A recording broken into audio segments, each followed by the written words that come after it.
அந்த பூமிக்கு பாருடா நீ சாவுடா. என்ன மேல கை வைக்கிறா? வெப்பேன். ஏய் இல்ல குடு. ஏமாத்தலாம் பாக்குறீங்க. கரெக்டா இருக்கல நீ நான் இடங்குது வா. பாவாடா.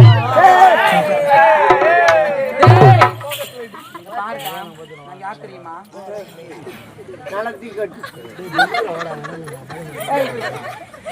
ஆணினா எத்தனை அடிக்கலாம் காரணமா இருக்கும். எங்க ஆயா பாவா தேவடா முண்டை எதுக்கு தான் நீங்க பக்கத்துல காய வச்சா என்னத்துக்கு இப்படி தோய்க்க மூத்தர நாத்த அடிக்கிறதா இது எத்தனை நாள் தான் இதே காட்டுறது. நீங்க எப்படி அட்ஜஸ்ட் பண்ணுவீங்க? சென்டின் அதிகம் வாங்குறீங்களா? இருந்தாலும் நான் யார் தெரியுமா? யாரு? காசு இருந்தால் தா, இல்லை என்றால் தாசிடா. தாசி தாசிடா உங்க அம்மா. எங்க அம்மா தாசியா? டேய்